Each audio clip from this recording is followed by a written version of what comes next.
Continuamos en el programa y hemos recibido justamente para esa anunciada mesa de análisis a los doctores Wilber Medina, abogado constitucionalista, y también está con nosotros Benji Espinosa, abogado penalista.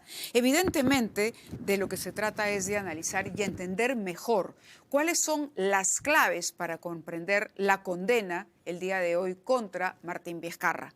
Bienvenidos ambos. Empezamos con el doctor Benji Espinosa. Buenas noches, Mávila. Buenas noches, Wilber.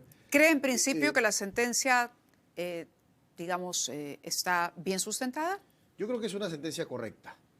Es una sentencia correcta que responde a los actos de prueba que se han practicado en el juicio oral. Este es un caso, recordemos, en donde no solo hay colaboraciones eficaces para ambas imputaciones, sino que, a diferencia de lo que pasa en la mayoría de casos en realidad en el sistema de justicia penal peruano, este es un caso en donde la corroboración conforme la ley, conforme lo manda el 158.2 del Código Procesal Penal, ha sido confirmado, es decir, las declaraciones o las delaciones han sido sustentadas, corroboradas y confirmadas. Por ejemplo, escuchaba al abogado de Obrainsa, Eduardo Roy Gates, que señalaba, por ejemplo, que había habido, y hay de hecho como prueba en el proceso, un correo electrónico que envía Vizcarra, ¿no es cierto?, a la empresa antes de firmar contrato, días antes para firmar contrato, y en donde pide el alquiler de una avioneta que lo costee la empresa. Claro. Ese comportamiento no es un comportamiento regular.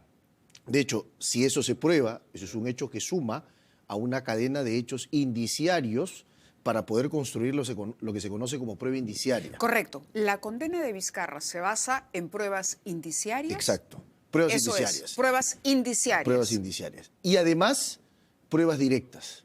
¿Qué cosas son las pruebas directas? Son los testimonios de los colaboradores que dicen, yo entregué, yo di, yo corrompí, yo coheché.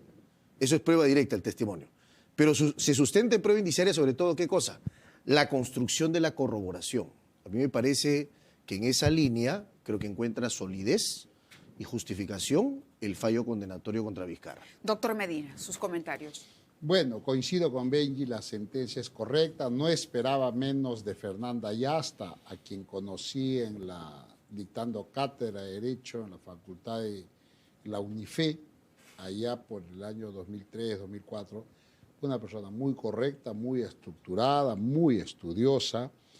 Creo que he escuchado más o menos el 70% de la audiencia intermitentemente y está muy bien estructurada la sentencia, sencilla, puntual diría yo, ha conectado los hechos, la prueba indiciaria, la prueba directa, la que habla Benji, y ha descartado la tesis del abogado de que, y lo que tú también comentabas, de que no hay en la prueba donde Vizcarra se le ve recibiendo el dinero.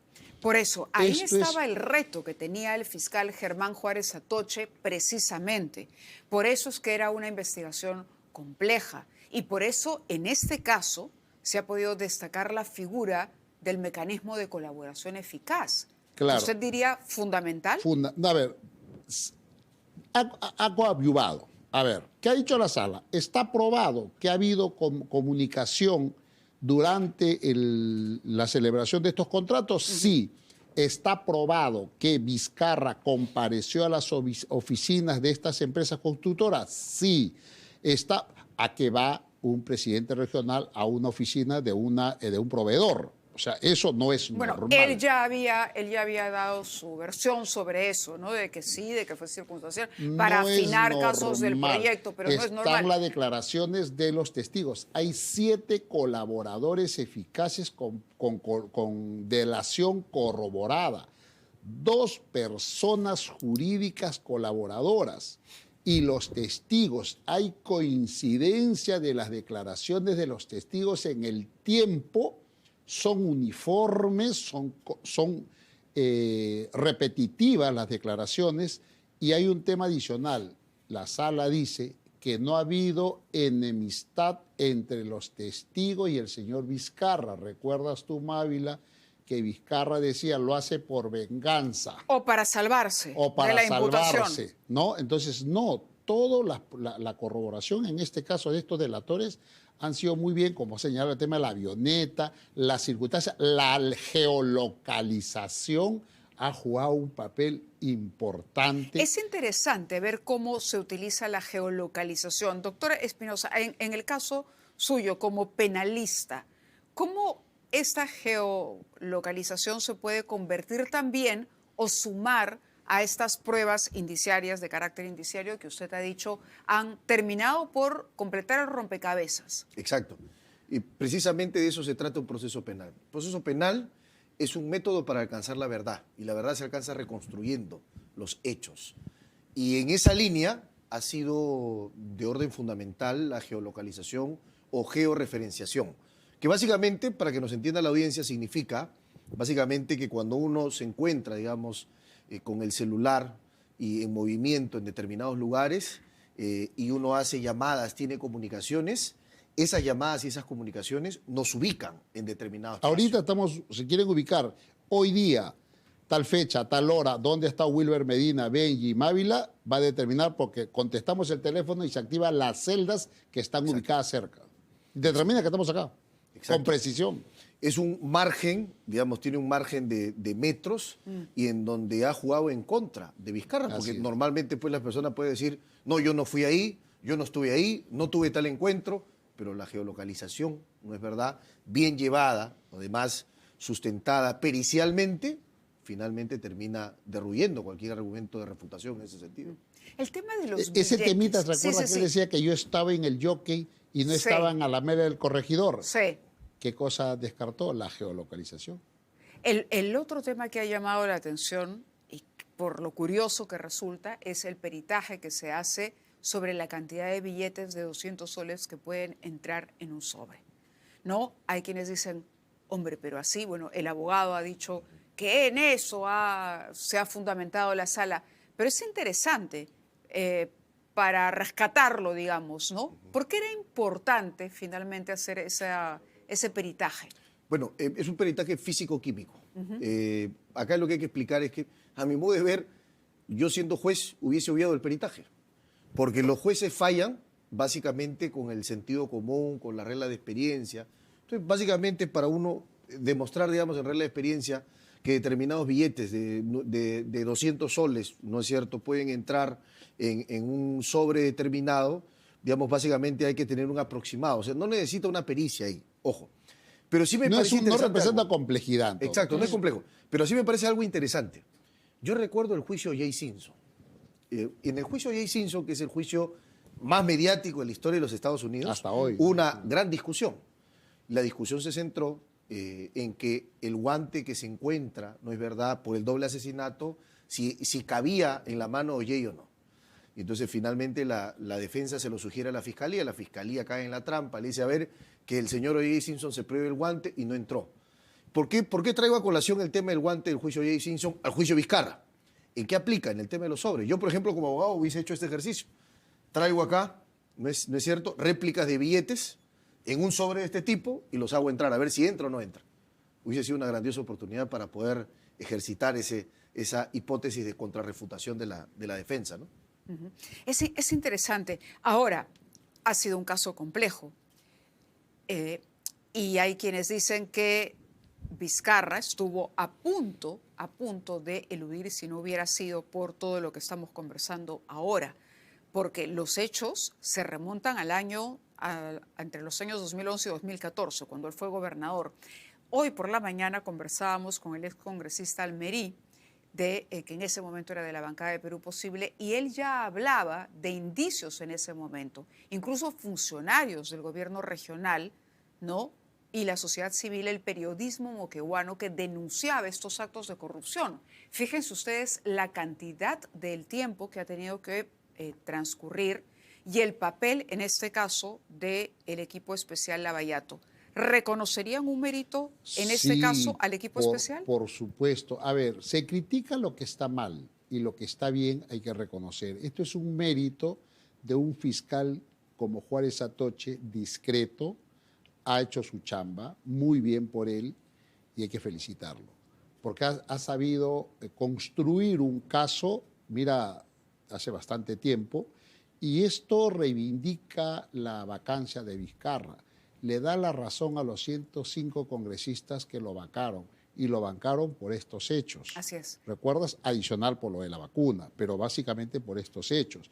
Esto es un tema que reivindica también a la señora Cirila Capira, ¿no? ¿Te recuerdas? Víctima y todo. Entonces yo creo que esto es un mensaje para los gobernantes de que si son corruptos, a la larga se va a saber. Hoy, con este telefonito que tenemos que nos facilita la vida, también nos puede delatar.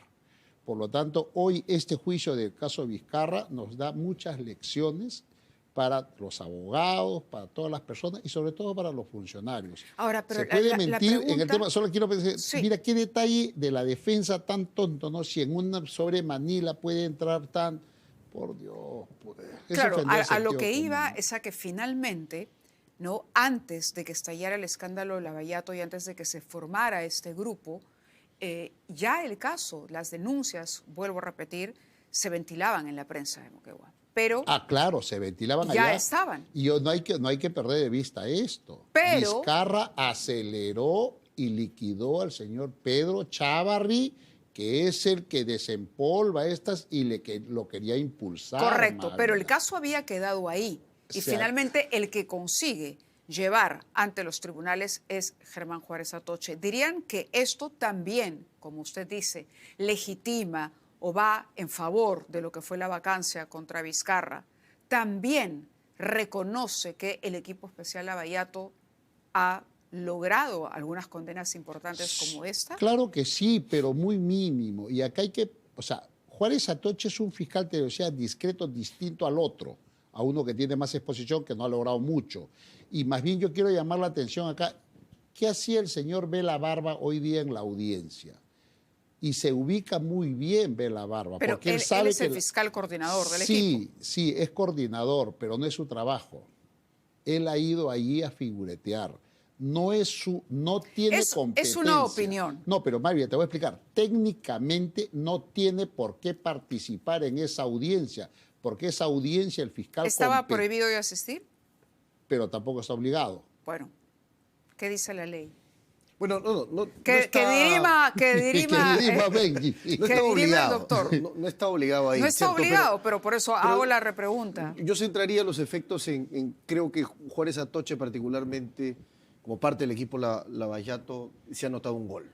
Así es. Y yo creo que eso es importante porque fíjense que las prisiones preventivas de Vizcarra fueron una a una desestimadas. Sí, en un momento se a eso decretó voy. y se revocó. Y esto no es solo una condena, sino que hay además una reparación civil que solidariamente va a tener que pagar. Es dinero que revierte al Estado. Y una pena de multa alta. Es una de las penas multas altas en caso de corrupción.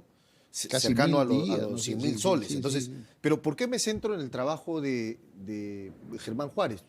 Porque básicamente investigó objetivamente, Así es. porque sustentó una acusación sólida y porque la aprobó en juicio. Porque el juicio es la prueba de fuego de la consistencia de la acusación, no los requerimientos de prisión. Entonces, acá también hay otro mensaje. Y el mensaje es, no confundamos, o sea, el hecho de que una persona tenga una comparecencia no significa que sea inocente. Significa que no hay riesgo para el proceso. Pero más adelante puede tener una condena como la tiene Vizcarra. Pero usted acaba de decir algo interesante. Ha dicho, lo probó en juicio. Exacto. ¿Qué es lo que estaba pidiendo José Domingo Pérez en el caso Cócteles? Sí, pero yo quiero añadir a lo de Benji Sí. y rescatar lo de Juárez Atoche. A ver. Juárez Atoche lo que ha hecho es colocar en un tema en el juicio ha probado lo que poco a poco ha construido, porque Juárez Atoche nos dijo a todos que tan sólida era la prueba que el 2020 iba por acusación directa y no lo hizo porque en el camino ocurrieron algunas circunstancias. O sea, el caso desde cuando Juárez Atoche asume lo encuentra sólido, que se ha ido fortaleciendo, claro, por todas las declaraciones que finalmente se han venido dando, ¿no? Entonces, claro, se lleva a juicio, es donde en la etapa de la investigación preparatoria se acopia la prueba y se le lleva y concluyes con una acusación. Acumulas la prueba, acusas. Y es en el juicio donde vas a actuar la prueba y la prueba la van a interactuar con el abogado, las partes, el fiscal y la defensa. Y el juez va a estar mirando y va a decir quién destruye, porque es función del fiscal, destruir la presunción de inocencia y es función del abogado mantener la presunción. De acuerdo. Muy bien, conversamos con el doctor Wilber Medina y Benji Espinosa. Estamos analizando el fallo, la condena a 14 años de cárcel del ex presidente Martín Vizcarra. ¿No ve, doctor Espinosa, que haya alternativa de una apelación favorable al expresidente entonces? Bueno, yo veo una sentencia que es sólida, pero toda persona en el Perú tiene derecho a poder apelar, impugnar, que sea otra sala compuesta por otros magistrados que no han visto este juicio, con otros ojos y con otra mirada, que puedan confirmar la sentencia o puedan revocarla. Yo estimo que en unos 3 a 4 meses la sala, porque estos jueces forman parte de la Corte Nacional de Justicia, que es un sistema bastante eficiente, que avanza, con eficacia, con prontitud dentro de todo lo que se puede. Así que yo calculo que en esos meses podríamos ver la apelación de sentencia, es decir, para verano del próximo año. El doctor Medina hacía un análisis sobre la estrategia del fiscal Germán Juárez Atoche que queríamos destacar. Me lo comentaba en la pausa, pero sería interesante que nos la cuente y la comparta con quienes nos están viendo y escuchando. Sí. A sus seguidores decía, me han acusado por tal delito, organización criminal, esto. Poco a poco he ido descartando y me estoy quedando casi ya con muy pocos delitos. Y eso no es porque mérito a Vizcarra, ni tampoco la defensa, sino que el fiscal, y esto es mérito para él, dijo, si tengo 5 delitos, pero tengo 2 sólidos, que es el cohecho y la colusión, ¿no? Me parece que... Y los otros, organización criminal, los saco de organización, que es más difícil porque tengo que meter más gente. Fíjate que en este proceso era el único investigado. Fíjate lo estratega que ha sido Juárez Atoche. Entonces, solo investigo a Vizcarra, hechos muy puntuales, donde tengo pruebas potentes, sólidas, corroboraciones, testigos y todo. Depuró el proceso de delitos. Claro, el campo de investigación. Claro, muy complejos no, me quedo con estos 2. Empujo estos 2, tengo prueba con estos 2 y voy a llegar a buen puerto. Eso es estrategia. Los procesos sirven. Y ahí la figura, Benji no me va a dejar mentir, la acumulación y la desacumulación. Diría que ese ha sido el error de José Domingo Pérez. Desacumulas para hacer más ágil tu investigación y llegues a un objetivo, que es la condena. En algunos casos, su colega acumulaba personas y acumulaba delitos y se perdió pues en un mar de delitos de personas y de hechos. Mientras que acá Juárez Atoche depuró muchos, se quedó con los más importantes, con los que él hizo un análisis y dijo, ¿qué cosas son estos 2? ¿Tengo pruebas sólidas? Sí tengo. ¿Indicios sólidos? Sí. Y la suma de indicios te hacen una prueba. Y eso es lo que hoy hemos escuchado, una condena, y creo yo, todos tienen derecho, como dice Benji, a apelar. Palabras finales, doctor. Bueno, yo creo que otra lección es que no necesitas tener todos los casos con organización criminal. Así es. Ese etiquete es muy grande, ¿sí? No lo necesitas. En este caso concreto, la asociación ilícita, que es la organización criminal de ese tiempo, finalmente fue resuelta mediante una prescripción, pero no le importó a Juárez, porque tenía 2 casos separados de cohecho y colusión, se enfocó bien, y yo creo que esto es básicamente el triunfo de la estrategia y la táctica. La estrategia que ha tenido Muy bien. Juárez. Muchísimas gracias a ambos por estar con nosotros esta noche.